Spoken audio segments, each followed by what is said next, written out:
नमस्कार दोस्तों, study with मस्ती चैनल पर आप सभी लोग का स्वागत है। और आज हम लोग घटना चक्र जनरल साइंस में हम लोग स्पेस साइंस देखेंगे बच्चों।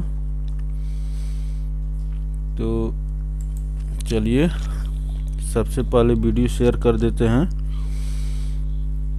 व्हाट्सएप, फेसबुक, टेलीग्राम पर, ताकि सभी बच्चों के पास पहुंच भी जाए। और जो बच्चे इसको सब्सक्राइब किए होंगे उनके पास नोटिफिकेशन ऑलरेडी पहुंच गया होगा। तो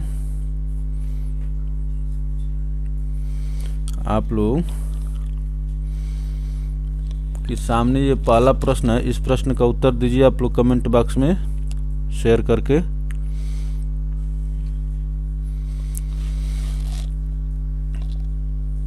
first satellite of India sent to space was, कौन सा सैटेलाइट था जो पहली बार भारत की तरफ से भेजा गया था बच्चों?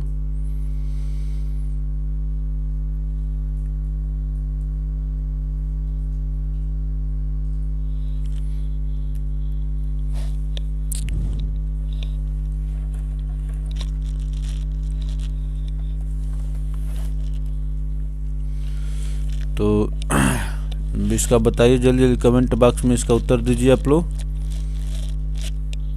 सभी बच्चों को good morning.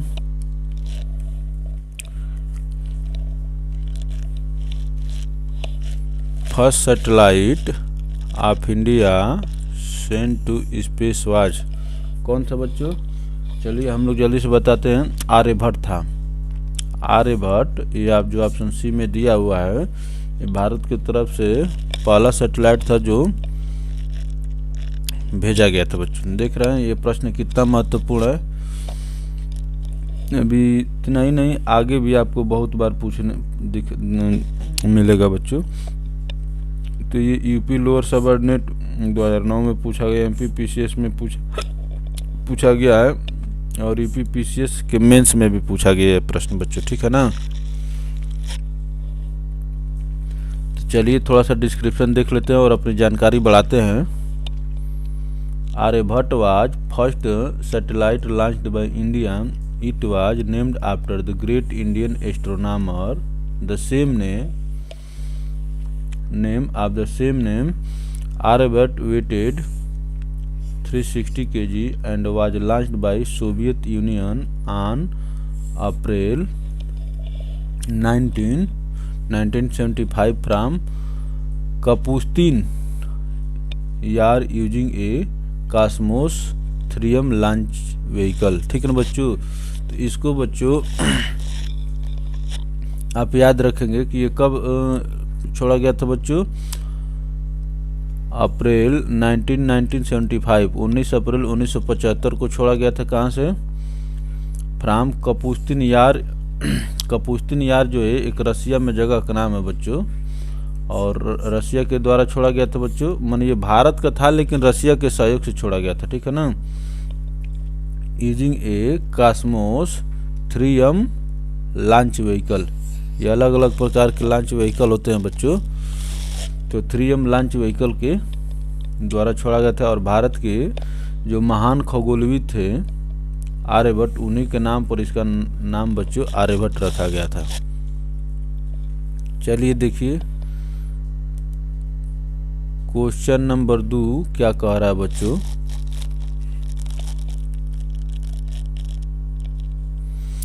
India entered space age by launching.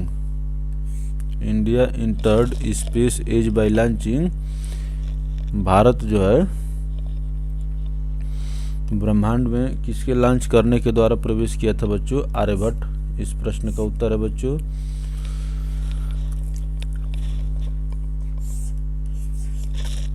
चलिए आगे चलते हैं। आर्यभट्ट वाज लॉन्च्ड ऑन, देखिए हम लोग कहते हैं ना कि घटना चक्र डिस्क्रिप्शन पर आप लोग केयर करिए, बहुत ही महत्वपूर्ण होता है बच्चों, ठीक है ना। देखिए उसको जो हम लोग पढ़े हैं उसको ये पूछ लिए, जल्दी से आप लोग इसका आंसर दीजिए आप लोग। Aryabhatta was launched on, Aryabhatta कब लॉन्च हुआ था बच्चों, ठीक है ना। Aryabhatta was launched on April 1975। 19 April 1975 को आर्यभट्ट लॉन्च किया गया था, जो भारत का पहला सैटेलाइट था। ये क्वेश्चन नंबर 4 देखिए बच्चों, इसमें क्या कह रहा है कि विच one of the following pair is not correctly matched. इसमें से कौन जो बच्चों करेक्टली मैच नहीं है बच्चों, ठीक है ना। तो बताइए इस प्रश्न का उत्तर जल्दी से आप लोग बताइए। ये IAS प्री द्वारा 7 का प्रश्न है बच्चों, बड़ा एग्जाम्स गंभीर क्वेश्चन होगा, अच्छे से इसको देखना होगा। तो इसमें से बताना है कि कौन सा बच्चों करेक्टली मैच्ड नहीं है। तो इसमें बच्चों क्या है कि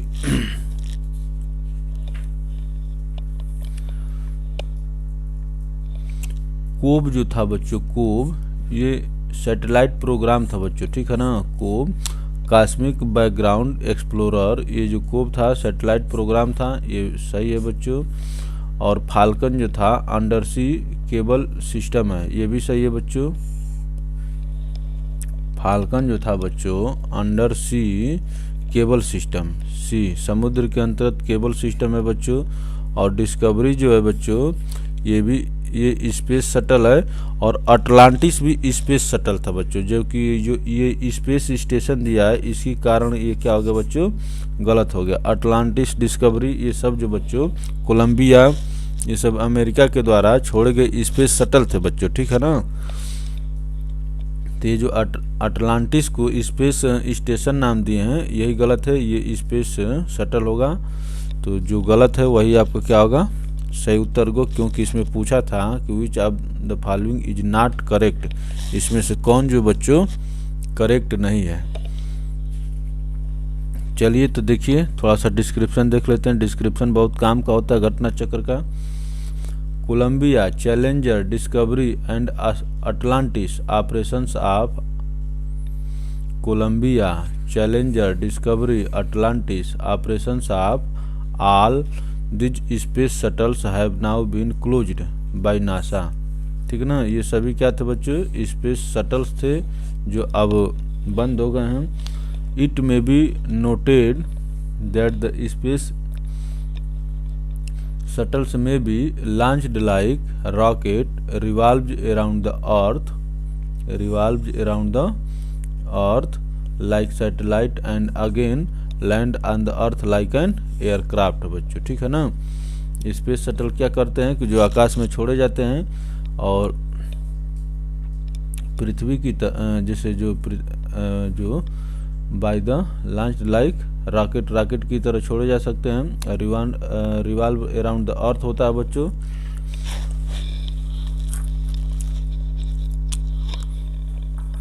और क्या होता है, revolve around the earth like the satellite and again land on the earth like an aircraft. तो the other option COBE is a satellite dedicated to cosmology, ठीक ना बच्चों। Its goals were to investigate the cosmic microwave background radiation of the universe. Falcon was the largest submarine cable network by Reliance communication, ठीक ना बच्चों, by Reliance communication. It was inaugurated on September 5th, 2006. Presently, this system connects India with 4 continents and 11 country बच्चों, ठीक है ना। Falcon जो था बच्चों क्या था, under sea cable network system था जो रिलायंस कम्युनिकेशन के द्वारा। इसीलिए देख रहे हैं कि रिलायंस जो बच्चों जो मुकेश अंबानी वाली है, ये जो क्या कर रही है कि आज नेटवर्किंग की दुनिया में बहुत आगे, क्योंकि ये जो बच्चों इसके माध्यम से 4 कंटिनेंट जो 4 महाद्वीप हैं उनको जोड़ दिए हैं और 11 देशों को इस माध्यम से ये बच्चों समुद्र में केबल बिछाकर जोड़ लिए हैं। तो चलिए देखिए, ये क्वेश्चन नंबर 5 देखिए, बहुत ही महत्वपूर्ण प्रश्न है बच्चों। यूपीपीसीएस प्री 2013 में ये प्रश्न पूछा गया और यूडीए एलडीए प्री 2013 में पूछा गया है। तो अच्छे प्रश्न देखकर घबराना नहीं बच्चों, उनको समझने की कोशिश करना है। इसमें से ये बताना है कि कौन कौन मैच करके और यहाँ से कोड के माध्यम से हमको बताना है, ठीक है ना। तो क्यूरियोसिटी रोवर क्या था बच्चों? क्यूरियोसिटी रोवर क्या था? क्यूरियोसिटी जो है ये क्यूरियोसिटी कहाँ के लिए छोड़ा गया था? अमेरिका के द्वारा सब छोड़े गए थे। क्यूरियोसिटी कहाँ के लिए छोड़ा गया था बच्चों? मार्स के लिए छोड़ा गया था, मंगल ग्रह पर छोड़ा गया था। A3 किस में है? तो देखिए A3 जो है बच्चों केवल B और A और C में है। अब देखते हैं मैसेंजर क्या था बच्चों। मैसेंजर क्या था बच्चों? मैसेंजर ये मरकरी के लिए छोड़ा गया था बच्चों। मैसेंजर जो था बच्चों मरकरी के लिए छोड़ा था। ये सब नासा के द्वारा छोड़े गए थे। तो क्यूरियोसिटी जो रोवर था स्पेस शटल, ये कहाँ के लिए छोड़ा गया था बच्चों? मार्स के लिए। और मैसेंजर कहाँ के लिए छोड़ा गया था? मरकरी के लिए। तो B4 किस में है बच्चों? देखिए B4 दोनों में है, ये भी आप यहाँ से कट नहीं कर सकते हैं। अब C वाला देखते हैं। रुस्तम प्रथम क्या था बच्चों? रुस्तम प्रथम तो ये बच्चों unmanned aerial vehicle of DRDO। Rustom जो था बच्चों अनमाइंड माने जिस पर आदमी नहीं थे, केवल रिमोट के द्वारा कंट्रोल किया जा रहा था। अनमाइंड C2, देखिए यहाँ पर C2 नहीं है, C2 यहाँ पर है। तो ये ऑप्शन ए जो आपका बच्चों क्या होगा? करेक्ट हो जाएगा। और डी क्या है? आकाश 2 क्या बच्चों? टैबलेट था, जिसको हम लोग पीछे देख चुके हैं। आकाश 2 क्या था बच्चों?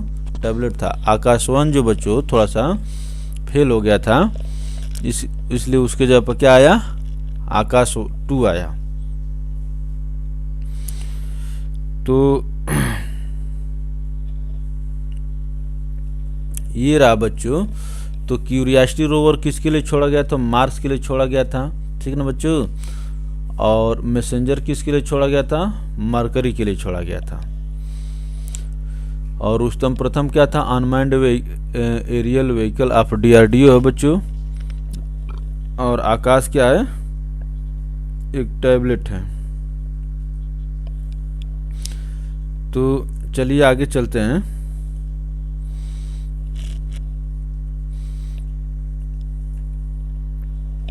देखिए क्या कह रहा है।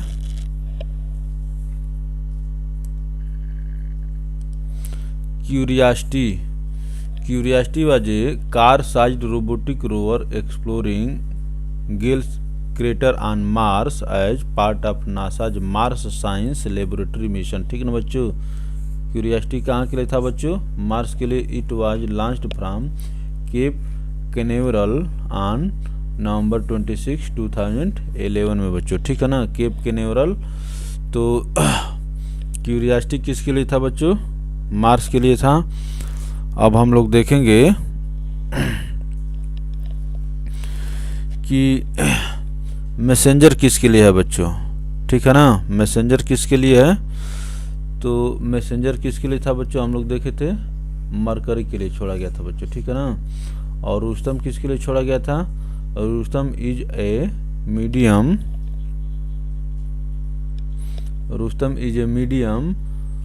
एल्टीट्यूड लॉन्ग इंड्योरेंस अनमाइंड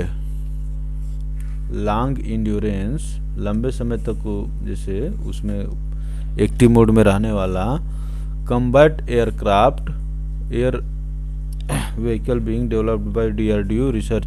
और आकाश सेकंड क्या था बच्चे? तो सब लोग जानते हैं, the new version of the world cheapest tablet. ये टैबलेट का बच्चों न्यू वर्जन था। चलिए क्वेश्चन नंबर 6 पर चलते हैं। इसको बताइए, विच one of the following is NASA's last space shuttle. जो नासा जो है बच्चों स्पेस शटल जो छोड़ा था उसमें से लास्ट कौन था बच्चों? नासाज का लास्ट स्पेस शटल कौन था बच्चों?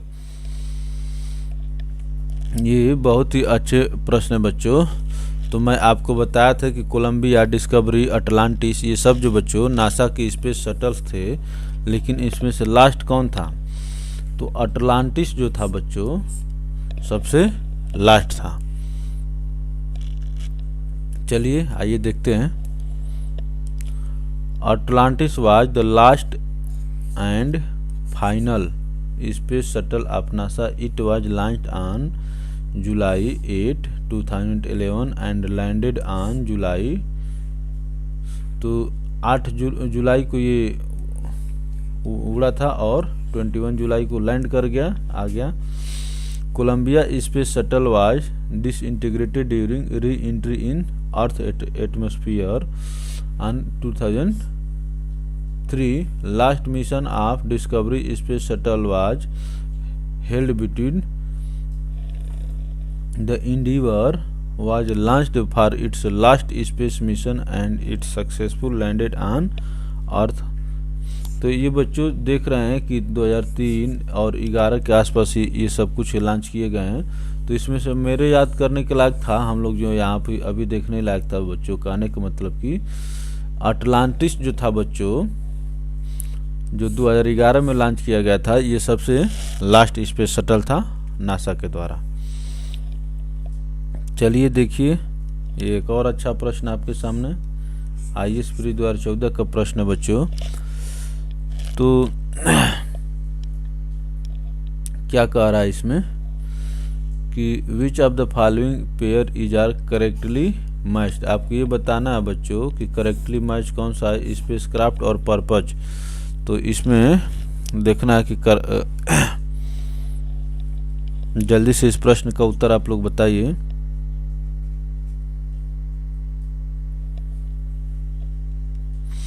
तो इसमें देखिए कैसिनी हुइजिन्स हाइजिन्स जो दिया बच्चों, कैसिनी हाइजिन्स जो बच्चों, ये क्या है, ये गलत है, क्योंकि orbiting the Venus and transmitting data to earth बच्चों, ठीक है ना। ये वीनस नहीं है बच्चों, सेटर्न है। वीनस के जगह पर क्या होगा बच्चों, सेटर्न होगा, इसी कारण ये गलत है बच्चों। अब देखिए मैसेंजर क्या है, messenger mapping and investigating the mercury. अभी हम लोग देखे थे मैसेंजर जो था बच्चों मरकरी के लिए छोड़ा गया था, ये चीज़ सही है। और देखिए वोयेजर फर्स्ट एंड सेकेंड क्या था, exploring the outer solar system, ये भी सही बच्चों। वोयेजर फर्स्ट और सेकेंड किसके लिए छोड़े गए थे बच्चों, सोलर सिस्टम के लिए छोड़े गए थे। तो ये देखिए कि दूसरा और तीसरा किस ऑप्शन में सही है बच्चों, ऑप्शन बी में जो बच्चों करेक्ट है। तो चलिए इसका एक्सप्लेनेशन देखते हैं।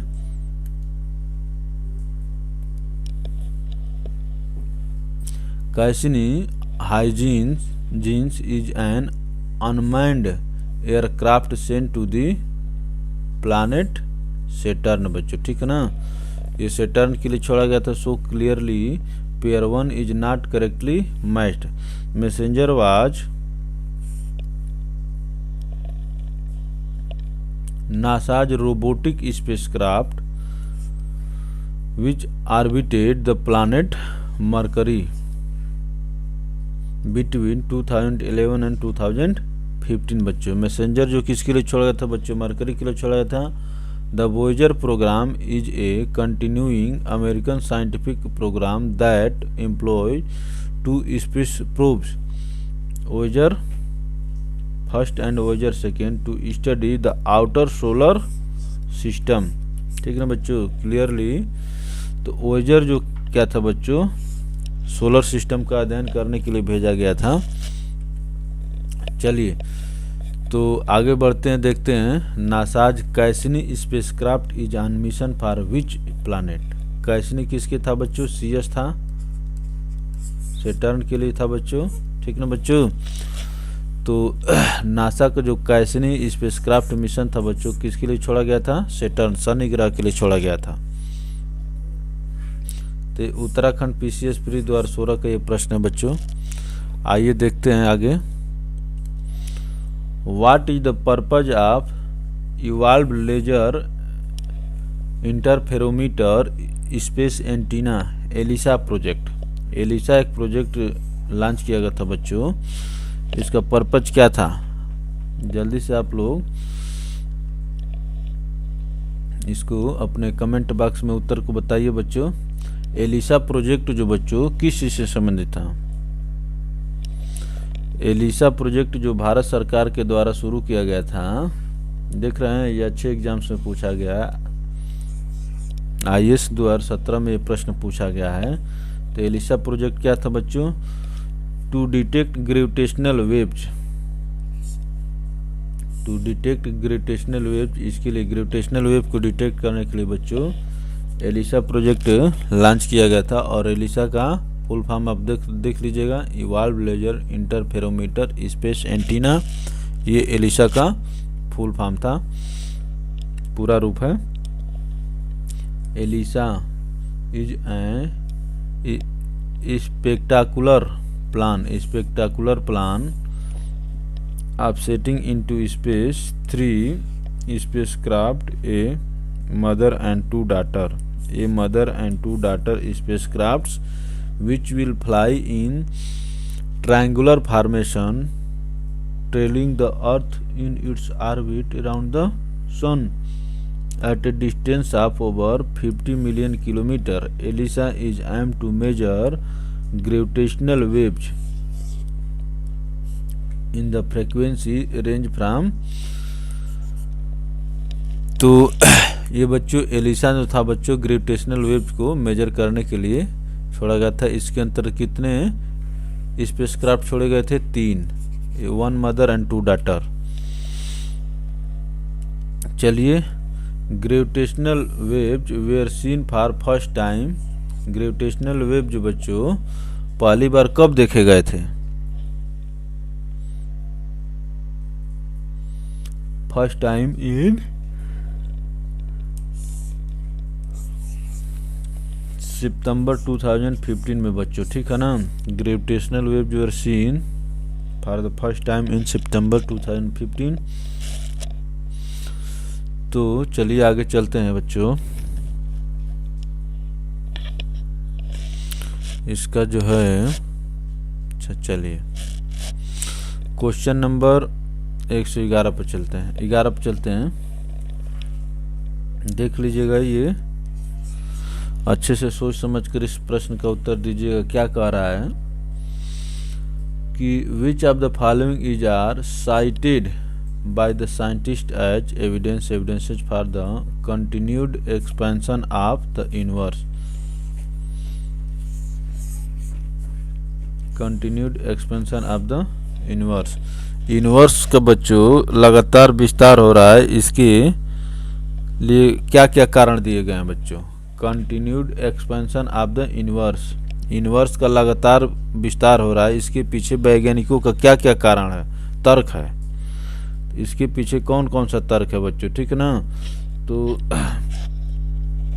देखिए, detection of microwaves in space, ये जो बच्चों इनका सही तर्क है बच्चों कि माइक्रोवेव जो दिख रही हैं उसके कारण ये अनुमान लगाया जा सकता है कि यूनिवर्स का विस्तार हो रहा। Observation of red shift phenomenon is space, ये भी इसका जो है यूनिवर्स जो विस्तार वाला का कंसेप्ट है उसको क्या करता है, ये सपोर्ट करता है। Movement of asteroid in space, asteroid से मतलब कोई नहीं है। Occurrence of supernova explosion in space, तो ये भी बच्चों क्या है, करेक्ट है। तो पहला और दूसरा किस में सही है बच्चों?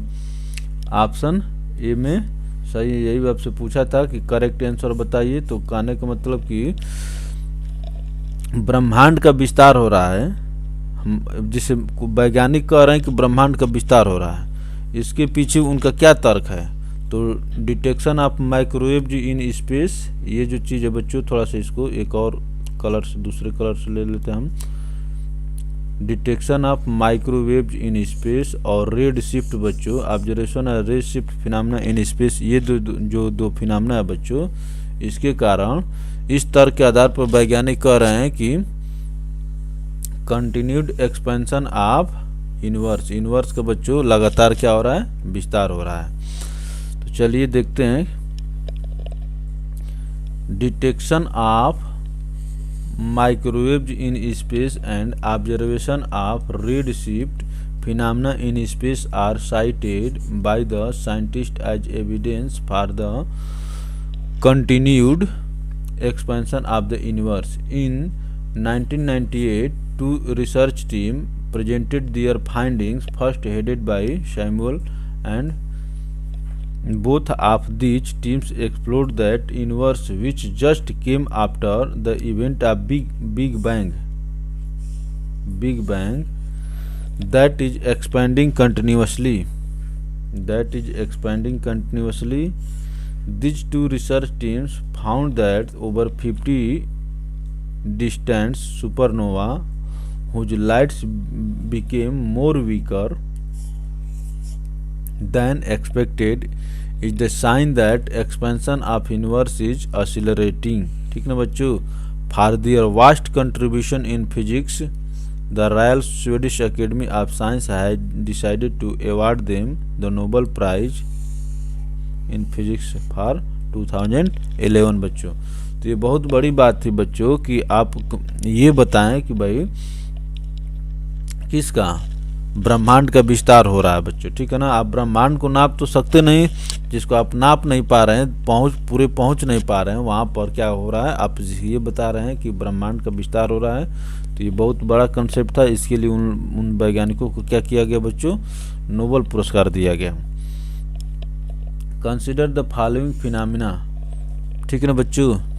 इस फिनोमिना को और ये बताइए कि which of the above is are prediction of the Albert Einstein general theory of relativities obtain discussed in media.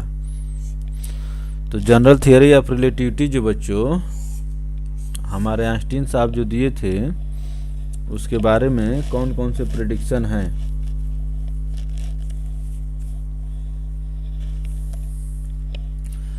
तो जल्दी से इस प्रश्न का उत्तर बताइए बच्चों।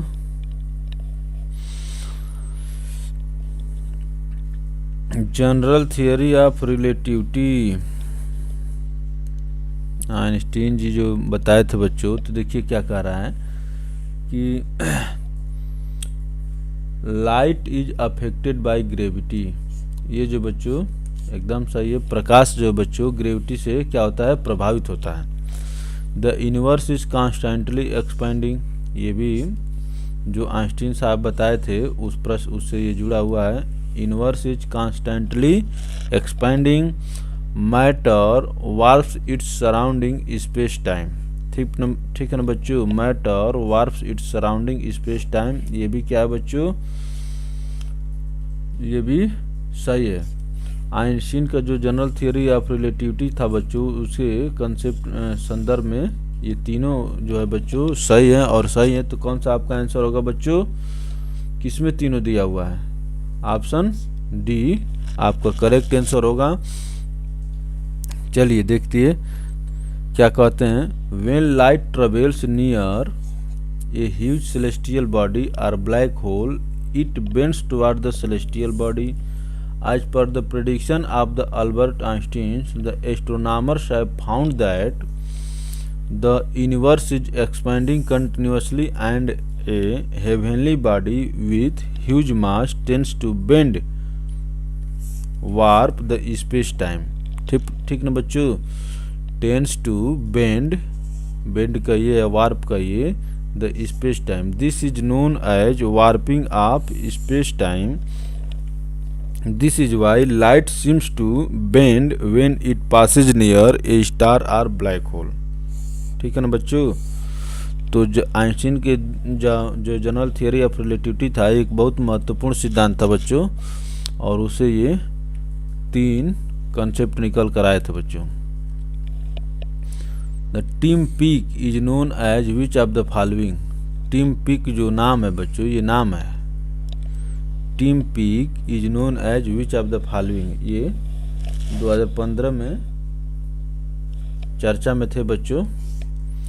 तो टिम पीक जो है बच्चों किस चीज से संबंधित है बताइए?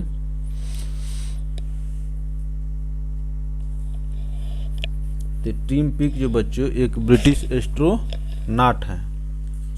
ठीक है ना?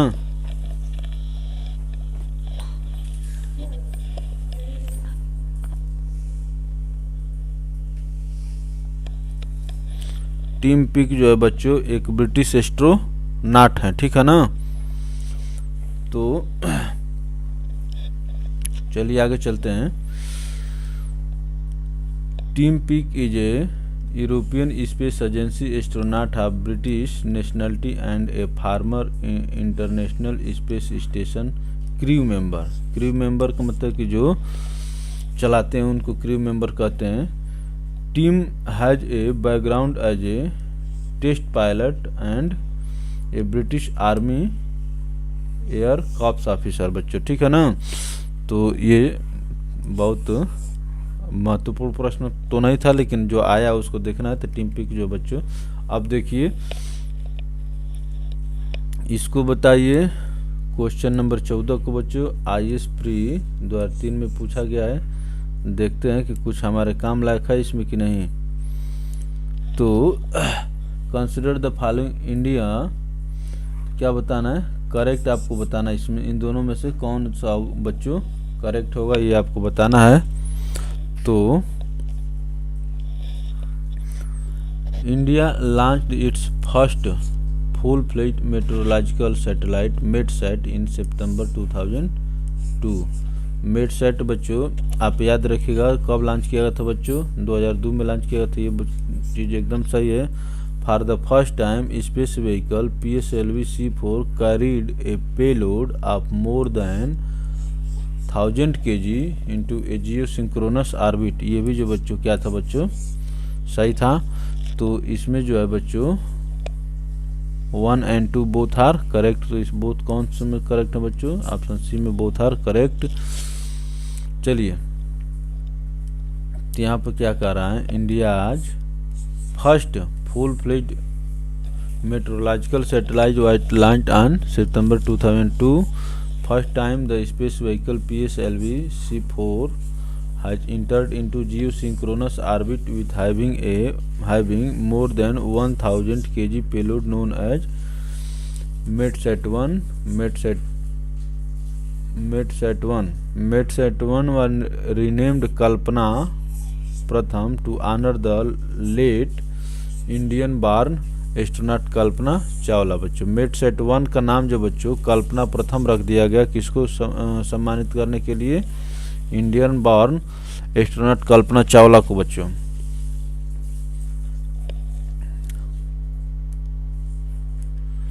कल्पना first is the new name given to which one of the following बच्चों। अभी हम लोग देखे थे MEDSAT को बच्चों, MEDSAT प्रथम को नाम दिया गया था क्या, कल्पना प्रथम। जो हमारे लेट एस्ट्रोनॉट हैं, जो लेट एस्ट्रोनॉट कल्पना चावला जी जो हैं, उनको ऑनर करने के लिए MEDSAT प्रथम का जो नाम जो बच्चों कल्पना प्रथम दे दिया गया था बच्चों। अब देखिए यहाँ पर क्या कह रहा है, इन सितंबर 2002 इंडिया लॉन्च्ड, किसको लॉन्च किया था बच्चों, MEDSAT को लॉन्च किया था। आप लोग इसको देखे ही हैं। इसको देखिए, ये IAS प्री 2012 का प्रश्न है बच्चों। क्या है, electronically charge particles from space travelling eight speeds of several 100 km/s can severely harm living beings if they reach the surface of the earth. What prevents them from reaching the surface of the अर्थ। ठीक है ना बच्चों, ये बहुत ही महत्वपूर्ण प्रश्न है। इस प्रश्न का उत्तर दीजिए।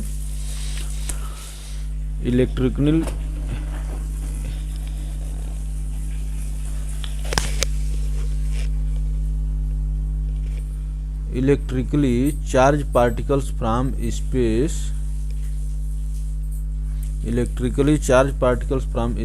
Travelling at speed of several 100 km/s can severely harm living beings if they reach the surface of the earth। ठीक ना बच्चों, what prevents them from reaching the surface of the earth। जो चार्ज पार्टिकल्स हैं बच्चों, अगर धरती पर आ जाएं तो वो बहुत गंभीर क्षति पहुंचा सकते हैं, लेकिन किस कारण से वो धरती पर नहीं पहुंच पाते, यही आपसे पूछ रहा है बच्चों। ठीक है ना, तो ये बहुत ही अच्छा प्रश्न है बच्चों, बहुत अच्छा प्रश्न है ये। इसको स्टार मार्क करिए। ये आपसे हमेशा हमेशा पूछा जाता रहेगा बच्चों, ठीक है ना। Earth magnetic field divert them towards its pole. तो पृथ्वी का जो मैग्नेटिक फील्ड है बच्चों, ऐसे चार्ज पार्टिकल्स को अपने पोल की तरफ क्या करता है बच्चों, अट्रैक्ट कर लेता है। इसी कारण से बच्चों वो चीज़ें जो हैं हमारे और आपके पास नहीं पहुंच पाती हैं। तो देखिए क्या कह रहा है, electrically charge particles from space travelling at speed of several 100 kilometre per second can not reach the surface of the earth because the earth's magnetic field divert them toward its pole. Its best example is aurora. इसका सबसे महत्वपूर्ण उदाहरण क्या है बच्चों, aurora है।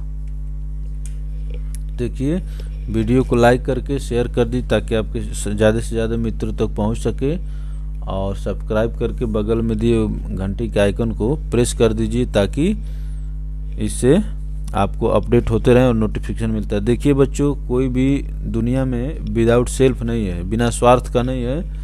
तो team को मोटिवेशन बनाए रखने के लिए और मोटिवेट रखने के लिए ज़रूरी है, ताकि आप हमको भी कुछ मोटिवेट करते रहें। चलिए आगे चलते हैं।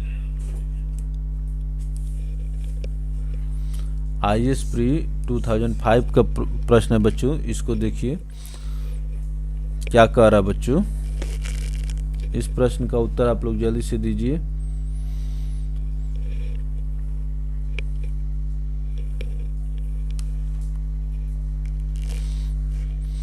A geosynchronous satellite is at an approximately height of 10,000 kilometre.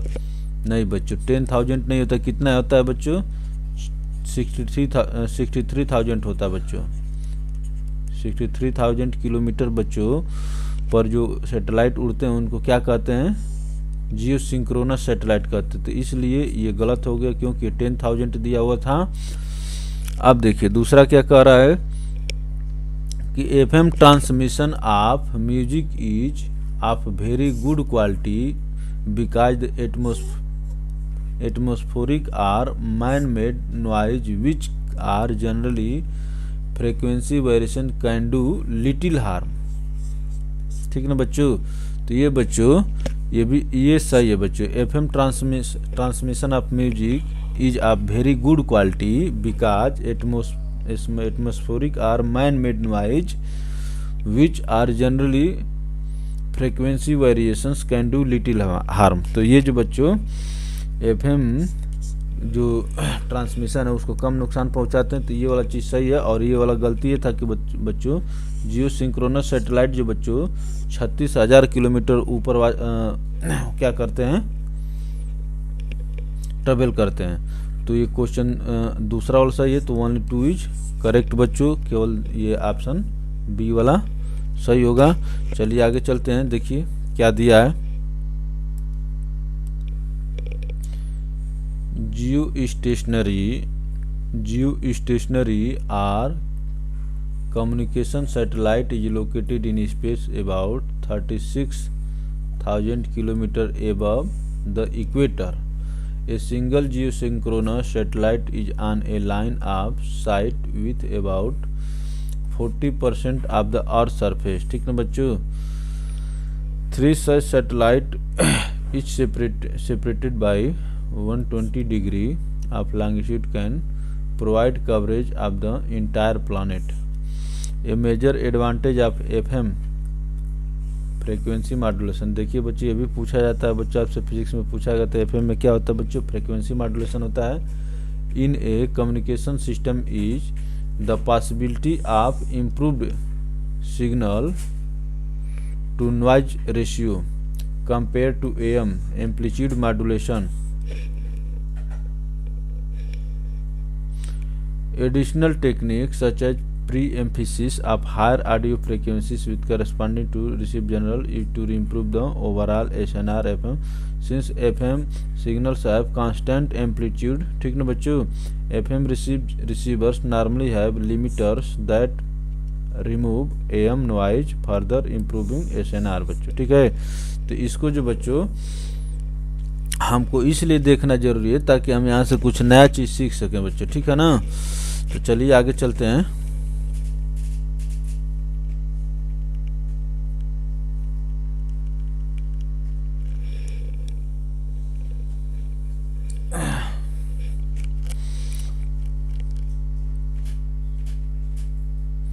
Question number 19 का उत्तर बताइए बच्चों आप लोग। ये IAS प्री 2011 में प्रश्न पूछा गया है।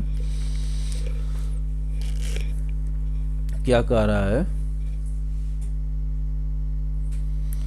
कि satellite used for telecommunication relay are kept in geosynchronous orbit. A satellite is said to be in such an orbit when. तो बच्चों टेलीकम्युनिकेशन के लिए बच्चों सैटेलाइट्स को कहाँ लगाया जाता है? जियोसिंक्रोनस ऑर्बिट में। लेकिन जियोसिंक्रोनस ऑर्बिट में कब कहेंगे कि कोई सैटेलाइट कब कहेंगे कि जियोसिंक्रोनस ऑर्बिट में है बच्चों? कोई किसी सैटेलाइट को हम कब कहेंगे कि जियोसिंक्रोनस ऑर्बिट में है?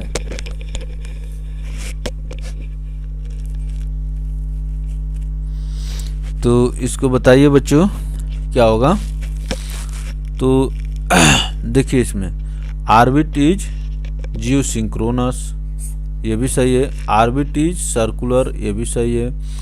Orbit lies in the plane of earth equator, ये भी बच्चों क्या है? सही है, अर्थ इक्वेटर के प्लेन में होना चाहिए। और orbit is an altitude of 22 ये जो है देखिए 22,236 जो दिया है, तो हम लोग देखे थे कि इतना नहीं होना चाहिए, उसका कितना एल्टीट्यूड होना चाहिए बच्चों? 36,000 होना चाहिए। तो ये जो क्या होगा? गलत होगा। तो पहला, दूसरा, तीसरा किसमें सही दिया है बच्चों? ऑप्शन ए में जो है करेक्ट दिया हो। तो ये जियोसिंक्रोनस ऑर्बिट के बारे में बच्चों बार बार पूछता है, इसलिए आप इसको अच्छे से समझिए, ठीक है ना।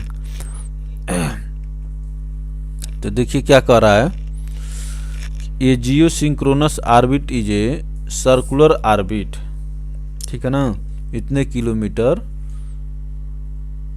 तो ये जो लगभग इसको 36,000 मान लेते हैं, एबव द अर्थ इक्वेटर, ठीक ना बच्चों। Sometime it is also known as Clark's orbit. A satellite in a geosynchronous orbit appears to remain in the same spot in the sky all the time. ठीक ना बच्चों। तो ये रहा geosynchronous orbit के बारे में बच्चों। अब देखिए, what is the geostatic position? What is the geostatic position? Geostatic position के बारे में बच्चों बताइए आप लोग, क्या है जियोस्टैटिक पोजीशन?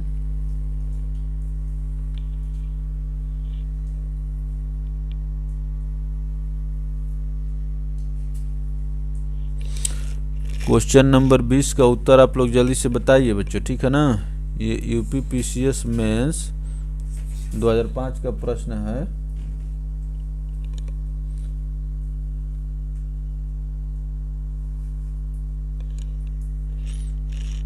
तुम लोग बैठ के अपना पढ़ो कि क्या इधर उधर कर रहे हो? एकदम अभी सब हर एक काम अभी करना जरूरी हो गया है।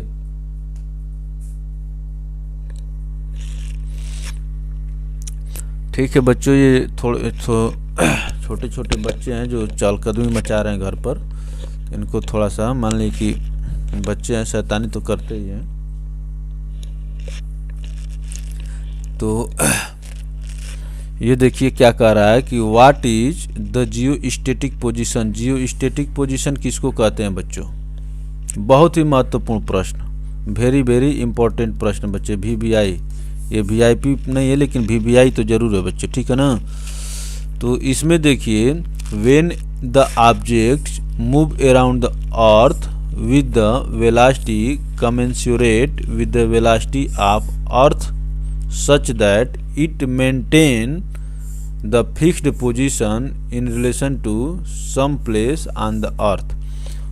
बच्चों कहने का मतलब कि जियोस्टैटिक, स्टैटिक का मतलब समझते हैं ना, स्थिर। आपका जो है पृथ्वी के सापेक्ष जो आपकी पोजीशन अगर फिक्स्ड रहे तो उसी को जियो स्टैटिक कहते हैं। इसी को ये लंबी चौड़ी भाषा में लिखा हुआ है बच्चों आपको डराने के लिए। तो जब आपकी पृथ्वी के सापेक्ष जब पोजीशन फिक्स रहे उसी को जियो स्टैटिक पोजीशन कहते हैं बच्चों। अब आप इसको अच्छे से यहाँ से देख लीजिए। तो इसमें ऑप्शन सी होगा बच्चों, क्या होगा, करेक्ट होगा। चलिए देखते हैं, आगे चलते हैं। When the object move around the earth with the velocity commensurate with the velocity of earth such that it maintain a fixed position in relation to some place on the earth, it is called geostatic position. All the geostationary satellite work on the same principle. All the geostationary satellite work on the same principle. तो geostationary satellite जो हैं बच्चों सभी इसी सिद्धांत पर काम करते हैं, जियो स्टैटिक वाले पर, क्योंकि उनकी पोजीशन जो बच्चों फिक्स रहती है। क्वेश्चन नंबर 21 चलिए बच्चों, क्या कह रहा है कि in which atmospheric layer the communication satellite are located. Communication satellite जो बच्चों किस एटमॉस्फेरिक लेयर में स्थित रहते हैं बच्चों, जल्दी से बताइए। बहुत ही महत्वपूर्ण प्रश्न है बच्चों।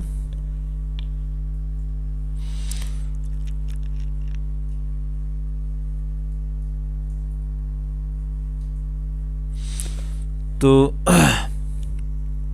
हमारे जो वायुमंडल है बच्चों, इसको जो है 5 लेयर्स में विभाजित किया गया है, ठीक है ना।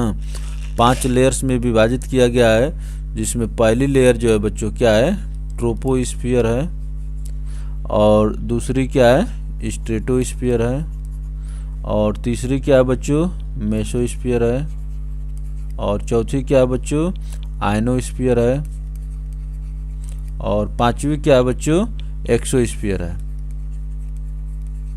ठीक है ना। तो इसमें क्या है बच्चों बता रहा है कि in which atmospheric layer communication satellite are located. Communication satellite जो बच्चों किस लेयर में रहते हैं, ये पृथ्वी से नीचे से ऊपर की तरफ है, अर्थ से, तो ये 0 से 18 किलोमीटर तक हो जाता है।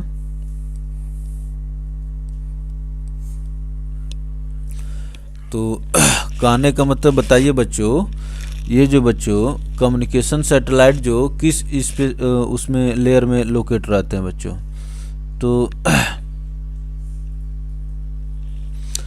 इसमें एक्सोस्फीयर जो आप देख रहे हैं, कहने का मतलब कि एक्सोस्फीयर जो आप देख रहे हैं बहिर्मंडल, इसमें जो बच्चों कम्युनिकेशन सैटेलाइट जो बच्चों रहते हैं, इसको अभी हम लोग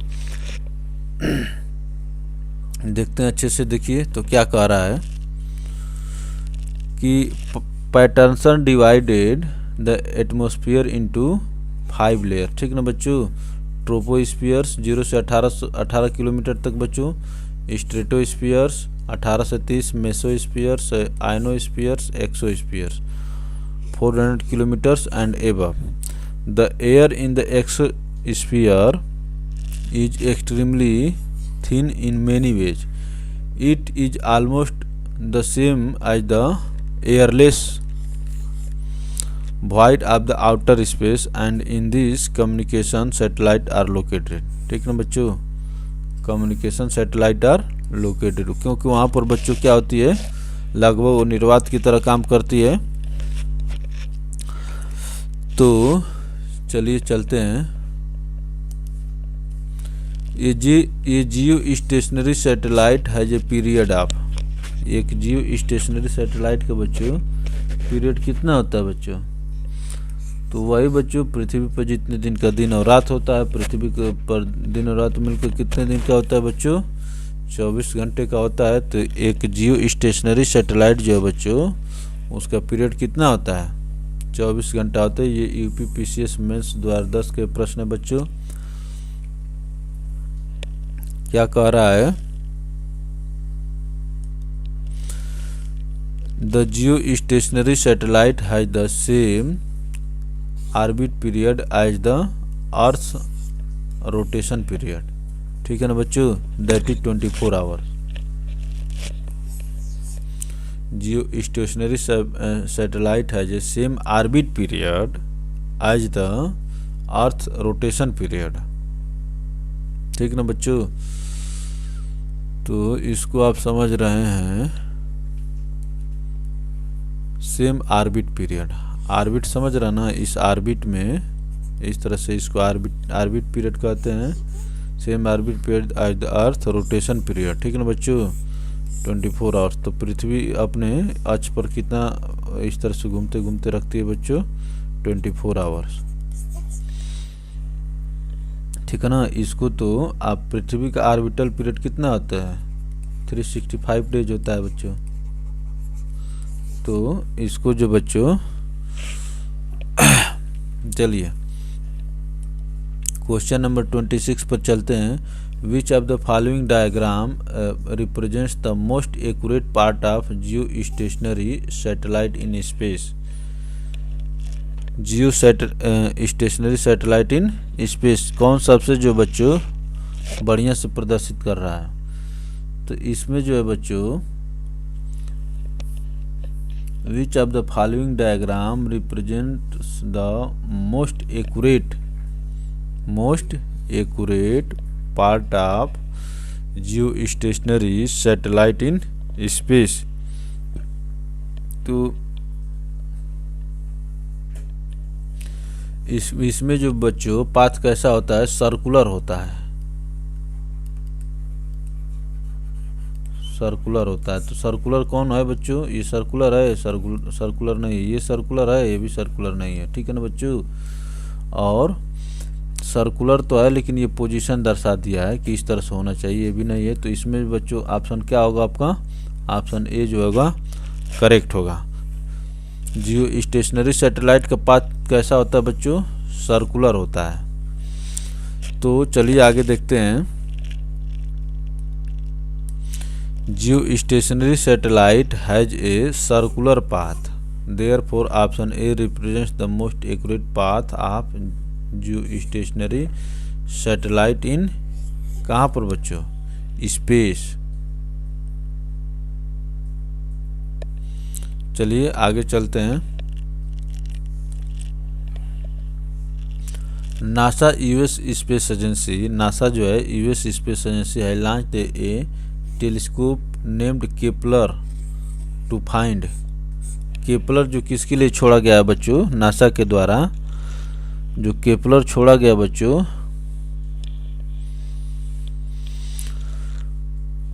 अर्थ लाइक प्लैनेट्स, जो पृथ्वी की तरह दिखने वाले प्लैनेट है बच्चों, उनके लिए केपलर छोड़ा गया है।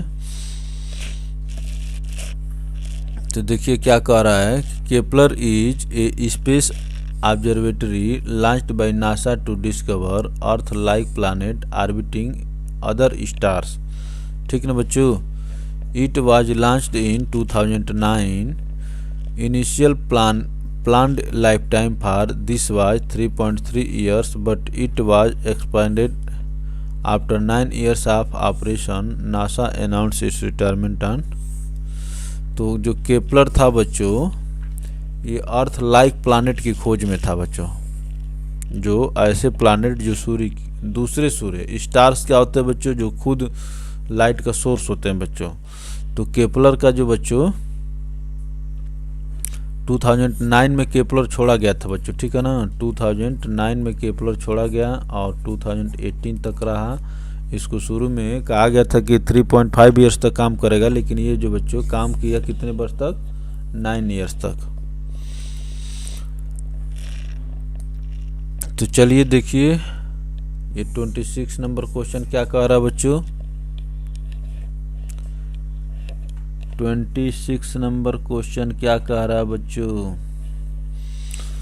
With reference to AstroSat the astronomical observatory launched by India, which of the following statement is are correct. AstroSat के संबंधित क्या बच्चों, other than US and Russia, India is the only country to have launched similar observatory into space, ठीक ना बच्चों। तो इसमें क्या है बच्चों, other than US and Russia, तो इसमें दूसरा देखते हैं। AstroSat is a 2000 kg satellite placed in an orbit at 1650 kilometre above the surface of the earth। तो इसमें जो बच्चों ये एस्ट्रोसैट के बारे में जो बच्चों ये दोनों कथन गलत हैं, ठीक ना। तो इसमें जो क्या होगा, नाइदर वन और नाइदर नार, इसमें से दोनों बच्चों कोई भी करेक्ट नहीं है। और इसका करेक्ट एक्सप्लेनेशन हम लोग को यहाँ से मिल जाएगा कि एस्ट्रोसैट क्या है।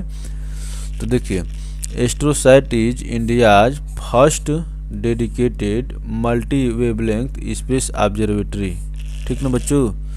This scientific satellite mission endeavors for more detailed understanding of our universe. One of the unique features of AstroSat mission is that it enables the simultaneous multi-wavelength observation of various astronomical objects with a single satellite. AstroSat with a lift of mass of about, कितना इसका मास था बच्चों, 1513 था, was launched into a 650 kilometre orbit at an angle equator by the PSLC. Besides NASA, space agencies of European Union, Japan and Russia, ठीक ना बच्चों, have launched similar facilities into space. Hence both the statement are not correct बच्चों, ठीक है ना। पहले तो उसका जो वजन दिया था उससे एक चीज़ गलत हो गया था, और दूसरा किससे था गलत बच्चों, वो बोला था कि ओनली रसिया और किसके किसके बारे में बोला था कि केवल यूएसए और रसिया के पास ये एस्ट्रोसैट है, लेकिन ऐसा नहीं है बच्चों। एस्ट्रोसैट यूरोपियन यूनियन के पास भी है, जापान के पास भी है, ठीक ना। इसलिए ये इसमें कोई सही नहीं था। 27 नंबर क्वेश्चन देखिए। ये बड़े प्रश्न देखकर आप हतोत्साहित मत होइए, उनसे सीखिए कि आपको कहाँ तक अपनी समझ ले जानी है। आप देखेंगे तभी तो समझ पाएंगे कि आप जो पढ़ रहे हैं उसमें क्या कमी है, आपको कितना तक और पहुँचना है। तो ये 27 नंबर क्वेश्चन देखिए बच्चों। Who among the following was the chairman of ISRO when INSAT 3B was launched? ठीक ना बच्चों, इसको जानने की बहुत कोई ज़रूरत नहीं है क्यों बच्चों, लेकिन इससे आप एक चीज़ जान सकते हैं कि जब मैच ऑफ द फॉलोइंग में आएगा तो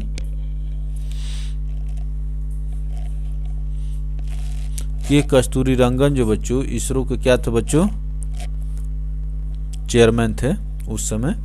तो आप ये जाने कि के कस्तूरी रंगन भी बच्चों इसरो से संबंधित है। अब देखिए क्या कह रहा है। डॉक्टर के कस्तूरी इसरो 1994 से 2003 तक बच्चों ये हेड रहे during his tenure. India launched with the help of Ariane 5G rocket from the Kourou launching station French Guiana in. तो बच्चों के कस्तूरी रंगन ये बहुत ही मैंने उस समय के करंट से जुड़ा हुआ प्रश्न है जो आज के समय में रिलेवेंट नहीं है, लेकिन के कस्तूरी रंगन को भी याद रखें कि इससे जुड़े हुए हैं। और ये जो बच्चों क्या क्या है, तो इस स्लाइड का क्या पर्पज आप जानते हैं। वीडियो को लाइक और शेयर करना ना भूलिए ताकि टीम मोटिवेट रहे। अब चलिए 28 नंबर क्वेश्चन पर चलते हैं बच्चों। Chairman of Indian space research organisation is, ये 2008 का प्रश्न है बच्चों। उस समय पूछा गया था कि उस समय चेयरमैन कौन है इसरो के। तो इसरो के चेयरमैन कौन था बच्चों, जी माधवन नायर। तो उस समय जी माधवन नायर भी, के कस्तूरी रंगन, ये सब जो बच्चों इसरो के चेयरमैन रहे हैं। आप इससे ये चीज़ याद रखिए, कई बार इसमें से ये पूछ लेगा कि इसमें से कौन इसरो के चेयरमैन नहीं रहे हैं, तो बाकी का 3 आपको जानना पड़ेगा कि कौन रहे हैं, ठीक है ना बच्चों। अब देखिए क्या कह रहा है कि during period when question is asked G Madhavan Nair was the chairman of ISRO at present, K Sivan is the chairman of ISRO. K Sivan है, he assumed his office in January 2018 बच्चों, ठीक है ना। के सिवन, जी माधवन नायर, ये सब जो बच्चों। Who is the new chairman of the ISRO from the following. ISRO के न्यू चेयरमैन कौन है बच्चों, इसरो के न्यू चेयरमैन कौन है। इससे बच्चों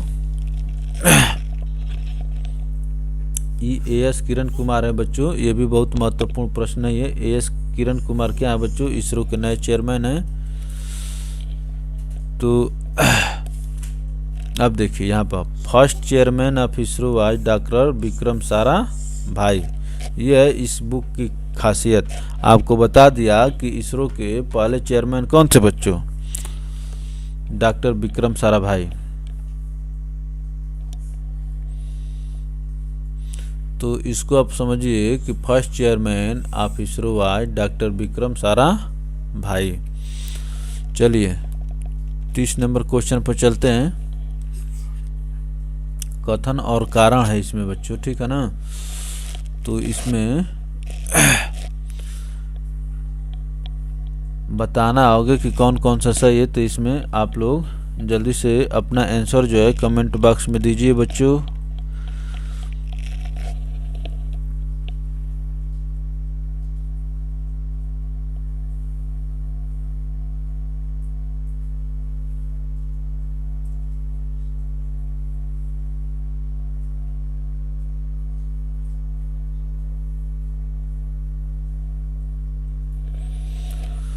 चलिए